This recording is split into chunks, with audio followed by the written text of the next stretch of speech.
Assalamualaikum warahmatullahi wabarakatuh. Perkenalkan, nama saya Dian Pratiwi. Saya berasal dari kelas 10 MIA 2. Di sini saya diberi tugas oleh ibu kita dari mata pelajaran fisika. Di video kali ini saya akan membuat video pembelajaran tentang mitigasi fenomena alam. Di sini saya memilih bencana banjir. Adapun pengertian dari banjir. Banjir adalah peristiwa atau kejadian alami di mana sebidang tanah atau area yang biasanya merupakan lahan kering tiba-tiba terendam air karena volume air meningkat. Kemudian ada gejala-gejala dari banjir. Yang pertama itu hujan yang intensitasnya tinggi 3 hari berturut-turut. 2. Naiknya permukaan air sungai. 3. Daerah hulu dengan hutan yang rusak atau gundul. 4. Air sungai berwarna keruh dan penuh lumpur. Yang kelima itu aliran sedimen dasar sungai bergerak lebih cepat ke arah hilir. 6. Awan hitam di arah hulu sungai. 7. Suara riuh rendah bagaikan dentuman dari arah hulu sungai. Yang terakhir, hewan, tepatnya orangutan, menunjukkan tingkah laku yang sangat gelisah dan berteriak-teriak. Nah, kemudian adapun ciri-cirinya nih. Yang pertama itu hujan terus turun dengan intensitas yang tinggi. 2. Hujan turun dengan durasi yang lama. 3. Turunnya hujan tidak sebanding dengan penyerapan tanah. 4. Kapasitas saluran drainase air tidak sebanding dengan sejumlah air yang ada. 5. Aliran sungai mengalami peningkatan yang tinggi. Nah, kemudian bagaimana proses terjadinya banjir? Nah, di sini proses terjadinya banjir ada 2 jenis, yaitu proses secara alamiah dan proses karena ulah manusia. Proses secara alamiah adalah ketika air memenuhi permukaan bumi, kemudian memenuhi pori-pori tanah dan kemudian terkena tumbuhan dan mengalami kenaikan air di daratan sehingga mengaliri sekitar dan menggenangkan. Itulah yang disebut banjir secara alamiah. Sedangkan banjir karena ulah manusia atau non-alamiah adalah ketika air bertemu permukaan bumi dan kemudian melewati sungai yang tersumbat oleh sampah dan menyebabkan air naik ke permukaan dan menyebar ke sekitar sungai dan terjadilah banjir. Nah, yang terakhir nih, bagaimana cara mitigasi bencana banjir? Yang pertama itu, apa yang harus kita lakukan sebelum terjadinya banjir?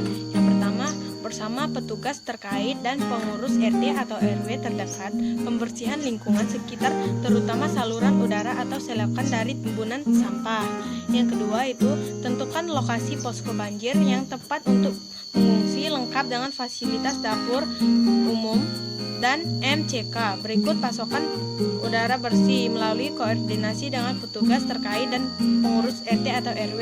Yang ketiga, bersama pengurus RT atau RW segera membentuk tim penanggulangan banjir di tingkat warga, salah satunya mengangkat penanggung jawab posko banjir. Yang keempat, koordinasi melalui RT atau RW, Dewan Kelurahan Lokal dan LSM untuk pengadaan tali tambang, perahu karet, dan pelampung guna evakuasi. Yang kelima, pastikan pula peralatan komunikasi telah siap pakai guna memberikan mencari informasi, meminta bantuan, atau melakukan konfirmasi. Yang keenam, simak informasi terbaru melalui TV, radio, atau perbaruan tim tentang hujan dan kondisi udara. Yang ketujuh, lengkapi diri dengan peralatan keselamatan antara lain baterai, radio, senter, gas korek, dan lilin. Yang kedelapan itu, siapkan bahan makan dengan mudah dan siap saji. Yang kesembilan, siapkan obat-obat darurat. Yang terakhir, amankan dokumen penting. Kemudian, apa yang harus kita lakukan di saat banjir? Yang pertama itu, matikan aliran listrik di rumah atau hubungi PLN untuk mematikan aliran listrik di wilayah yang dipindahkan bencana. 2. Mengaktifkan ke daerah aman sedini mungkin saat genangan udara masih memungkinkan untuk diseberangi. Yang ketiga, hindari berjalan di dekat saluran air untuk menghindari terseret arus banjir, serta segera amankan barang-barang berharga ke tempat yang lebih tinggi. Nah, yang terakhir, jika air terus meninggi, hubungi lembaga terkait. Nah, yang ketiga nih, apa yang harus diperbaiki setelah banjir? Yang pertama, secepatnya membersihkan rumah, terutama bagian lantai, lalu menggunakan antiseptik untuk membunuh kuman. 2. Cari dan siapkan air bersih untuk menghindari terjangkitnya penyakit yang sering mewabah setelah kejadian banjir.